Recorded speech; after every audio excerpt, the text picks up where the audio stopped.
Hello guys, ഇന്ന് ഞാൻ ഉണ്ടാക്കാൻ പോകുന്നത് ഇത് കണ്ടില്ലേ, ഇടിയപ്പം. ഞാൻ ഇത് എങ്ങനെയാണ് ഉണ്ടാക്കിയെന്ന് കാണിച്ചു തരട്ടെ. ഇത് ഞാൻ ചൂടുവെള്ളത്തിൽ പൊടി കുഴച്ച് കൈ പൊള്ളിച്ചതൊന്നുമല്ല. ഇത് ഞാൻ സേവനാഴി വെച്ച് കറക്കിയതുമല്ല. ഇതിന്റെ ട്രിക്ക് ഞാൻ കാണിച്ചു തരാം. അപ്പൊ ഇടിയപ്പത്തിന്റെ കൂടെ കഴിക്കാൻ ഞാനൊരു വെണ്ടയ്ക്ക മപ്പാസ് ഉണ്ടാക്കുക. ഹലോ ഗായ്സ്, ഇന്ന് ഞാൻ ഡിന്നറിന് പെട്ടെന്ന് ഉണ്ടാക്കാവുന്ന ഒരു ഇടിയപ്പം ഉണ്ടാക്കാമെന്ന് വിചാരിച്ചേക്കുക. ഈ ഇടിയപ്പം അങ്ങനെ പെട്ടെന്ന് ഉണ്ടാക്കാൻ പറ്റുന്ന സാധനം അല്ലാന്ന് എനിക്കറിയാം. പക്ഷെ ഞാനിപ്പോ ഇത് ചോറ് വെച്ചാണ് ഉണ്ടാക്കുന്നത്. അപ്പം ഇത് കുറച്ച് ചോറ് ഇവിടെ ഇരിക്കുന്നുണ്ട്. ഇത് പച്ചരിയുടെ ചോറാണ്. അപ്പം നമ്മൾ അപ്പത്തിനൊക്കെ അരിക്കുന്ന അരിയാണ്. അത് ഞാനത് വേവിച്ച് വെച്ചതാണ്. അപ്പൊ ഈ ചോറ് കൊണ്ട് നമുക്ക് റൈസ് പൗഡറും കൂടെ മിക്സ് ചെയ്തിട്ട് നമുക്ക് പെട്ടെന്ന് തന്നെ കുഴച്ചെടുത്ത് ഇടിയപ്പം ഉണ്ടാക്കാൻ പറ്റും. ഇടിയപ്പം ഉണ്ടാക്കുന്നതിന് നമുക്ക് ചൂടുവെള്ളം ഉണ്ടാക്കുക ഒന്നും വേണ്ട. അപ്പൊ ഈസി ആയിട്ട് ഇടിയപ്പം നമുക്ക് കുഴച്ചെടുക്കാം. പിന്നെ അതിൻ്റെ ഒരു പ്രത്യേകത എന്നാന്ന് വെച്ചിട്ടുണ്ടെങ്കിൽ, ഞാനത് ഇങ്ങനെ സേവനാഴി കൂടെ കറക്കുന്നില്ല. അത് ഞാൻ ഇതിൽ ഗ്രേറ്റ് ചെയ്തിട്ടാണ് ഉണ്ടാക്കുന്നത്. പിന്നെ ഞാൻ കുറച്ച് ക്യാരറ്റൊക്കെ അതിൻ്റെ മുകളിലിട്ട് കുറച്ചും കൂടി ഒന്ന് റിച്ച് ആക്കുന്നുണ്ട്. അപ്പൊ അതെങ്ങനെ ഉണ്ടാക്കണേന്ന് നോക്കാം. ഈ കപ്പിന് 2 കപ്പ് ചോറാണ്. അത് ഞാൻ ഈ മിക്സിയുടെ ബൗളിലേക്ക് ഇട്ട് നന്നായിട്ട് അരച്ചെടുക്കാൻ പോവാം. ഒരു കുറച്ച് ഉപ്പും കൂടെ ഇടാം. പിന്നെ എനിക്ക് ഈ ക്യാരറ്റ് ഗ്രേറ്റ് ചെയ്തെടുക്കാനുണ്ട്. അത് ചെറുതായിട്ട് ഞാൻ ഗ്രേറ്റ് ചെയ്തെടുക്കട്ടെ. അപ്പൊ ഇത് ആദ്യം അരച്ചോണ്ട് വരാം. ഇത് നന്നായിട്ട് വെന്ത ചോറായതുകൊണ്ട് ഞാൻ വെള്ളം ഒഴിക്കുന്നില്ല. അപ്പം ഇത്രയും വേവാത്ത ചോറാണ് എടുക്കുന്നതെങ്കിൽ കുറച്ച് വെള്ളം ആഡ് ചെയ്യണം. 1 ടേബിൾ സ്പൂൺ ആഡ് ചെയ്തിട്ട് നന്നായിട്ട് അരയുണ്ടോ എന്ന് നോക്കണം. അപ്പൊ ശരിക്കും അരയണം. ചോറ് ഇങ്ങനെ കിടക്കാൻ പാടില്ല, നന്നായിട്ട് അരഞ്ഞെടുക്കണം. അപ്പൊ അത് അരച്ചോണ്ട് ആദ്യം വരാം. പിന്നെ ഞാൻ ഈ ക്യാരറ്റ് ഒന്ന് ഗ്രേറ്റ് ചെയ്തും വെക്കട്ടെ. എന്നിട്ട് നമുക്ക് നമ്മുടെ ഇടിയപ്പത്തിന്റെ പണി തുടങ്ങാം. ഇപ്പൊ ഞാനിത് നല്ല പേസ്റ്റ് ആയിട്ട് അരച്ചോണ്ട് വന്നു. ഞാൻ വെള്ളം ഒട്ടും ഒഴിച്ചില്ല. എന്റെ ചോറ് നന്നായിട്ട് വെന്തതായിരുന്നു. അപ്പൊ ഇത്രയും വെന്തിട്ടില്ലെങ്കിൽ 1 ടേബിൾ സ്പൂൺ വെള്ളമൊക്കെ ഒഴിച്ചു കൊടുക്കണം ഇത് അരയ്ക്കുമ്പോൾ. ഇത് കണ്ടോ, നല്ല സൂപ്പർ ആയിട്ട് അരഞ്ഞു വന്നിട്ടുണ്ട്. ഈ ബൗളിലേക്ക് മാറ്റുവാണ്. ഞാൻ ഏകദേശം ഒരു 1/2 കപ്പ് പൊടി എടുത്തിട്ടുണ്ട്. ഞാനത് കുറച്ചായി ഇടുക കേട്ടോ. ഈ കൈ കൊണ്ട് കുഴയ്ക്കുക.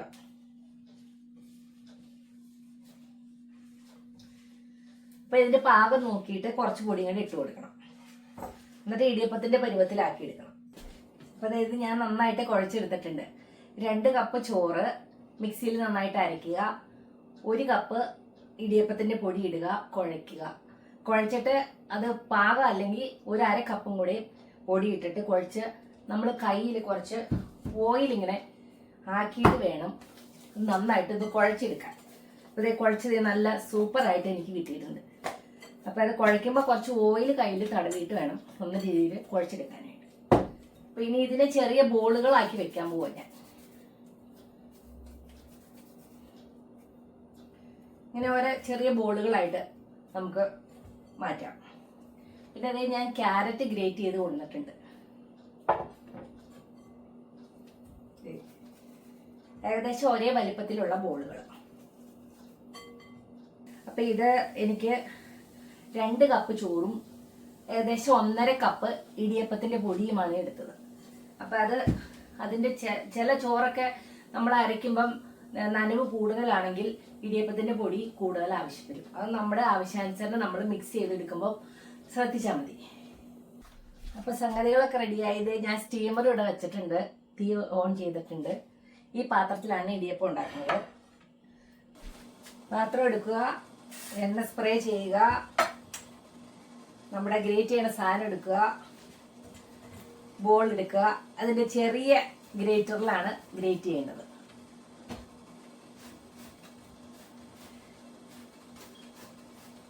കണ്ടോ, ഇടിയപ്പത്തിന്റെ നൂലപ്പത്തിന്റെ ചെറിയ ഇതുപോലെ ഇങ്ങനെ വീണുകൊണ്ടിരിക്കുക.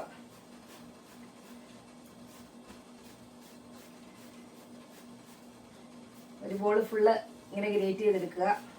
ഇത് ഇങ്ങനെ ഷേപ്പാക്കി ഇനി ക്യാരറ്റ് ഇടുകയാണ്. ക്യാരറ്റ് ഇട്ടിട്ട് കുറച്ച് തേങ്ങയുടെ ഇട്ട് സ്റ്റീം ചെയ്യാം.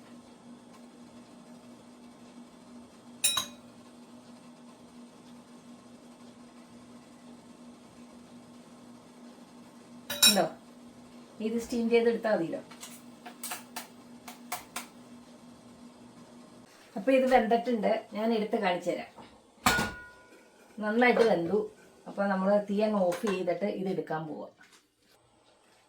ഞാനിത് എടുത്തു. നല്ല അടിപൊളി ഇടിയപ്പമാണ്. ഞാനത് എടുത്ത് കാണിച്ചു തരാം.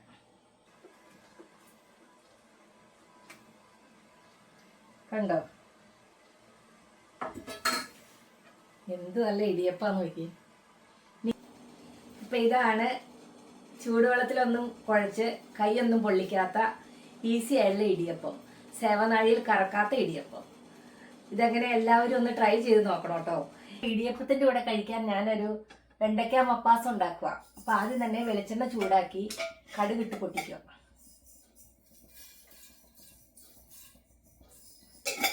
കടുക് പൊട്ടി കഴിയുമ്പോൾ നമ്മൾ ചുമന്നുള്ളി, പറ്റൽ മുളക്, കറിവേപ്പില, ജിഞ്ചറും ഗാർലിക്കും അരിഞ്ഞത് ഇത്രയും ഇട്ട് വഴറ്റി മൂപ്പിച്ചിട്ട് അത് ഞാനൊരു ചെറിയ പാത്രത്തിൽ മാറ്റിയിട്ട് ബാക്കി സവാള എല്ലാം വഴറ്റി വെണ്ടയ്ക്ക ഇടുവാണ്. കടുകിട്ട് പൊട്ടി കഴിഞ്ഞപ്പോൾ ജിഞ്ചറും ഗാർലിക്കും അരിഞ്ഞതും വറ്റൽ മുളകും കൂടെ ഇട്ട് മൂപ്പിക്കുവാണ്.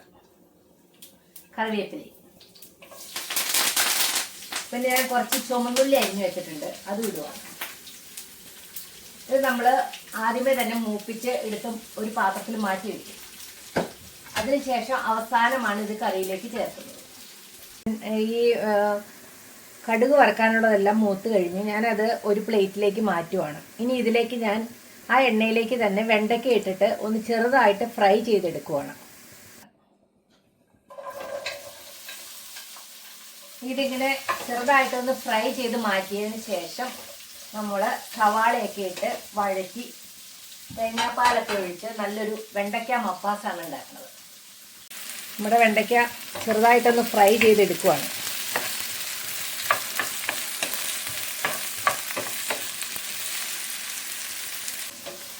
ചെറുതായിട്ടൊന്നായിട്ട് നമുക്കിത് മാറ്റാം. ഇങ്ങനെ ചെയ്തില്ലെങ്കിൽ വെണ്ടയ്ക്കയ്ക്ക് ഈ മപ്പാസൊക്കെ ഉണ്ടാക്കുമ്പം അതിങ്ങനെ ഞോളപ്പ് പോലെ വരും.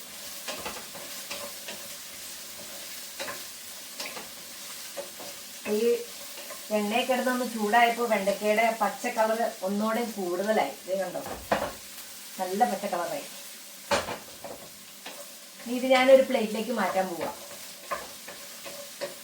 അതിനുശേഷം ഈ എണ്ണയിൽ തന്നെയാണ് ഈ സവാള വഴറ്റുന്നത്. സവാള വഴറ്റിയിട്ട് നമ്മൾ പൊടികൾ ഇടും. ഇപ്പോൾ വെണ്ടയ്ക്ക നല്ല പച്ച കളറിൽ ഞാൻ ഫ്രൈ ചെയ്തെടുത്തിട്ടുണ്ട്, ഷാലോ ഫ്രൈ. ഇനി ഞാൻ സവാള വഴറ്റാൻ പോവാം. സവാള, പച്ചമുളക്, കറിവേപ്പില,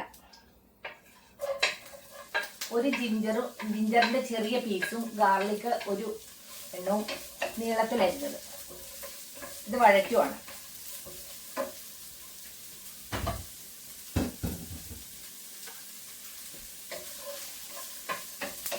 ഇത് ചെറുതായിട്ടൊന്ന് വാടിക്കഴിയുമ്പം ഞാൻ ഒരു തക്കാളി മിക്സിയിൽ അരിച്ച് വെച്ചിട്ടുണ്ട്, പേസ്റ്റ് ആക്കി വെച്ചിട്ടുണ്ട്.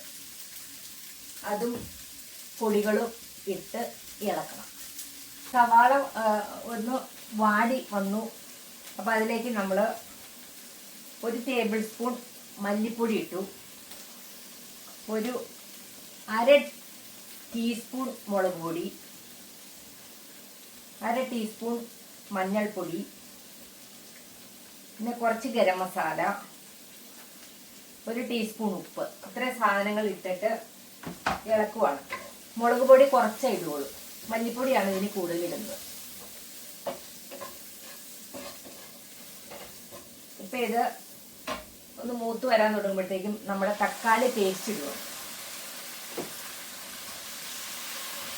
പിന്നെ ഒരു ടീസ്പൂൺ കുരുമുളക് പൊടിയും ഇടണം. കുരുമുളക് പൊടിയും കൂടെ ഇട്ടിട്ട് അത് മൂത്ത് കഴിയുമ്പോൾ വെണ്ടയ്ക്ക ഇടാം. കുരുമുളക് പൊടിയും കൂടെ ഇട്ടു. ഇതൊന്ന് മൂക്കട്ടെ.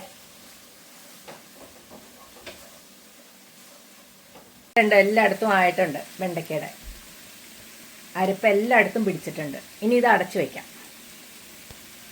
ഞാനിത് ചെറു തീയിലാട്ടോ വെച്ചേക്കുന്നത്. ഇത് ചെറു തീയിലിരുന്ന് വെണ്ടയ്ക്ക നല്ല സോഫ്റ്റ് ആയിട്ട് വരണം. അതിനുശേഷം നമുക്ക് തേങ്ങാപ്പാൽ ഒഴിക്കാം.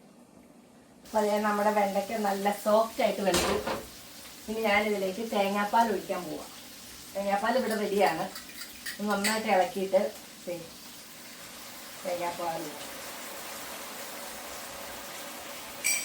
ഈ കുറച്ച് തന്നെ ഇട്ടേക്കണേ.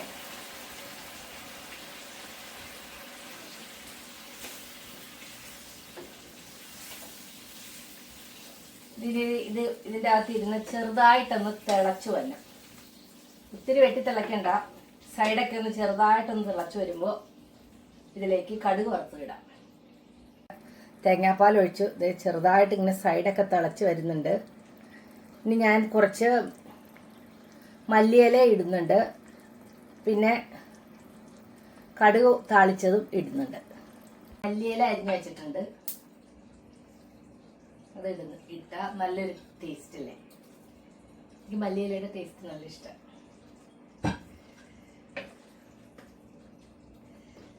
നമ്മൾ കടുക് വറുത്ത് വെച്ചേക്കുന്നത് എല്ലാം ഒരു പാത്രത്തിൽ തന്നെയാണ്. 2 പാത്രമൊന്നും എടുക്കേണ്ട ആവശ്യമില്ല. ഒരു പാത്രത്തിൽ തന്നെ നമുക്ക് ഇതാക്കിയെടുക്കാം. അങ്ങനെ നമ്മുടെ വെരി വെരി ടേസ്റ്റി ആയിട്ടുള്ള വെണ്ടയ്ക്ക മപ്പാസ് ഇനി ഇടിയപ്പത്തിൻ്റെ കൂടെ ഇത് കഴിക്കാം. ഇതാണ് നമ്മുടെ ടേസ്റ്റി ആയിട്ടുള്ള വെണ്ടയ്ക്ക മപ്പാസ്. ഇനി ഇതേ ഇടിയപ്പത്തിൻ്റെ കൂടെയാണ് ഞാൻ കഴിക്കാൻ പോകുന്നത്. Thank you for watching. See you in another video. Bye.